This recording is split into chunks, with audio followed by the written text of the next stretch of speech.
성형 한류로 각광받고 있는 국내 성형외과에 대한 불신감이 국내외 안팎에서 심화되고 있습니다. 최근 서울 강남의 대형 성형외과 의사 바꿔치기, 속칭 유령수술 실태가 알려지면서 국내외 환자들로 북적이던 서울 강남의 압구정 성형외과 거리는 한산한마저 느낄 정도입니다. 지난 2014년 서울 강남의 성형외과에서 턱 성형 수술을 받은 중국 여성이 부작용으로 턱이 함몰되는 의료사고를 당했습니다. 이뿐만이 아닙니다. 쌍꺼풀 수술 부작용과 복부지방 흡입술 부작용에 이어 사망사고까지 잇따르면서 그동안 성형 한류를 기대했던 중국 관광객들의 원정 수요가 눈에 띄게 감소한 것입니다. 의사는 절대적으로 환자들한테 믿음을 얻어야 되거든요. 사실은 환자가 의사한테 어떤 특히 수술 같은 걸 맡겼을 때는 생명을 잠시 맡기는 거거든요. 정말로 죽을 수 있는 가능성도 있고 때로는 장애가 남을 가능성도 있는 그러한 수술을 우리가 맡긴다는 데 있어서는 절대적으로 환자와의 믿음이 중요한데요. 우리가 특별히 우리가 사실은 버스를 탄다거나 뭐 이런 거는 회사와의 계약으로 보지 버스 기사와의 계약으로 보지 않습니다. 우리가 비행기를 타거나 버스를 타거나 이랬을 때는 그 사람이 정말로 안전한 운전을 할 수 있는지는 회사에서 판단해서 배치를 합니다. 그런데 의사는 좀 다릅니다. 대부분의 의료 행태는요 1대1의 관계입니다. 우리가 쌍무 계약이라는 거죠. 환자가 나와 한 계약이라는 겁니다. 이거 결혼과 비슷합니다.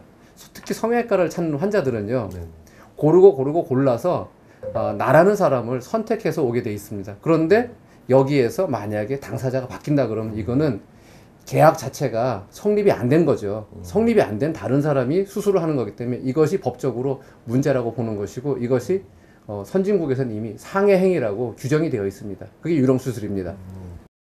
실제 서울 강남에 위치한 그랜드 성형외과. 이곳 대표 원장은 자신의 병원을 찾은 환자를 상대로 의사를 바꿔치기 하는 이른바 하도급 수술에 나섰다가 현재 재판 중에 있습니다. 예, 제가 봤을 때 일단은 치과 의사가 수술을 한 부분은요. 심각한 문제가 될 것 같고 동일성 여부 자체가 일단 매우 문제될 수 있는 부분이라서 이 부분에 대해서 사기가 아니다라고 말하기는 좀 쉽지가 않을 것 같습니다. 예, 왜냐하면 치과 의사 같은 경우에는 정상적인 이 외과 수술을 할 수 있는 침습행위를 할 수 있는 자격이 없는 사람이기 때문에요. 해당되는 내용과 관련해서 치과 의사가 개입을 해서 외과 수술을 한 것하고 이 일반적인 성형외과 전문의가 아니냐 이 문제하고는 또 완전히 또 차원이 또 다른 문제입니다. 예, 그 문제가 있고요. 그다음에 이 사안 관련해서는 검찰에서 기소한 것은 상담한 의사하고 시술하는 의사의 동일성, 그 유지 부분에 대해서 심각하게 고려될 수 있다라고 판단했기 때문에 사기죄로 이제 기소를 한 걸로 판단이 됩니다. 한국을 찾는 관광객들, 그리고 성형을 위해 원정 수술에 나선 중국과 일본인들의 한국 성형외과에 대한 불안감이 갈수록 고조되고 있습니다. 심지어 중국 언론들은 한국의 성형외과 시장을 보고 떠돌이 가짜 의사들 판치는 한국 병원이라는 조롱도 서슴지 않고 있습니다.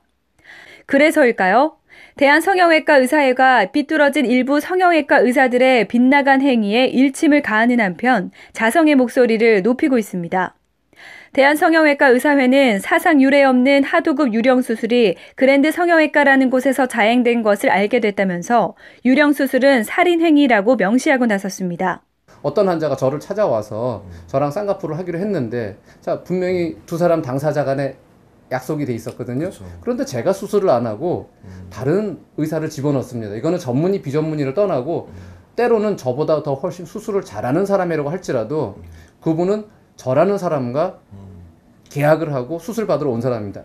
내가 내 돈을 주고 내 목숨을 맡겨서 앞으로 나온 결과가 나의 미래를 또 결정할 것인데 그것마저도 그 사람 보고서 잘못되고 잘되고는 상관이 없습니다. 아무리 수술이 잘 됐다고 할지라도 이게 사람이 바뀌면 이것은 계약을 위반한 것이고 사기가 될 수가 있고 그리고 이거는 미국에서는 상해죄로 처벌하는데 상해죄 중에서도 최고 가장 높은 그 수준으로 처벌을 합니다. 중상해죄라는 거죠. 왜? 이거는 일반인들이 저 수술방에서 일어난 일을 도저히 알 재간이 없습니다. 그러니까 지금 뭐 CCTV라든지 뭐 말도 안 되는 이런 얘기들이 자꾸 나오는 이유가 저 안에서 벌어지는 일을 밖에서 누워있는 환자가 특히 더군다나 마취로 재운 경우에는 알 재간이 없고요. 그리고 또 밖에 있는 보호자가 사실은 그 수술하는 의사가 들어갔는지 안 들어갔는지 뭐 대개는 보면 또 막 다른 통로를 만들어서 따로 들어가기 때문에 또 알 재간이 없습니다. 그래서 이런 경우에 환자의 동의를 받지 않고 환자 몸을 칼로 찌른 경우에는 치료의 목적이었다고 할지라도 이거는 강간 이상의 문제입니다. 환자한테 동의 받고서 반드시 치료를 해야 됩니다. 그렇다면 유령 수술의 피해자는 성형 한류를 찾아 멀리 원정 수술에 나선 중국과 일본인 환자만의 문제일까요? 아닙니다. 유령 수술로 인한 피해는 외국 수요보다 한국인 피해자가 더 많은 것으로 나타났습니다. 지난 2013년 각진 턱 축소를 위해 서울 강남의 유명 성형외과를 찾은 김모 씨는 전문의와 상담을 하고 곧바로 수술대에 올랐는데요. 수술 이후 수술 부위에 불편감을 느껴 대여섯 차례 병원을 찾았지만 당초 상담했던 전문의를 만나지 못했다고 합니다. 결국 상담에 나섰던 의사는 이 병원 소속이 아닌 대리의사, 즉 유령 닥터였던 것입니다. 보통 그 성형수술 피해자잖아요. 이거는 일반 의료사고 피해자하고 좀 달리 취급돼요. 그래서 성형수술이나 유령수술로 굉장히 큰 피해를 입은 의료사고 피해자들은 자살도 하는 이유가요. 의사한테 버림받고, 가족에 버림받고, 사회에 버림받고, 국가에서도 버림받으니까 결국은 이제 평생을 그렇게 그 성형 피해로 살빠사 자살하고 하는 부분이거든요. 집도의를 바꿔치기 하거나 무자격자가 수술에 참여하는 불법 대리수술을 방지하기 위해서는 유령 수술 관리 감독을 강화하고 무엇보다 수술실 CCTV 설치를 의무화하는 의료법 개정안 통과가 시급하다는 게 대한성형외과 의사회 입장입니다. 환자는 수술실에 들어가서 마취가 됐고 외부에는 아무도 몰라요. 그리고 내부에 있는 사람은 공동범죄인이거든요.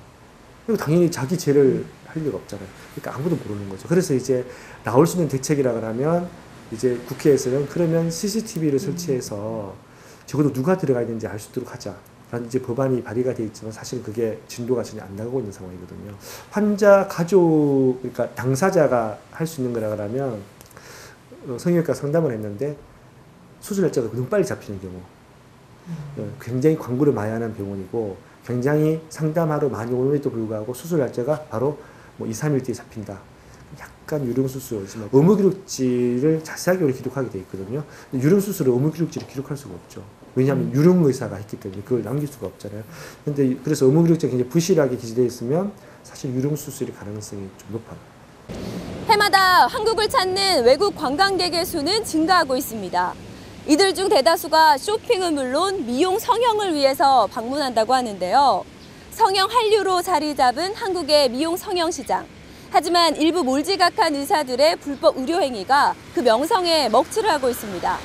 안전하고 믿을 수 있는 의료 행위만이 추락한 대한민국의 성형 한류 이미지를 되살릴 수 있습니다. 데일리포스트 유지은입니다.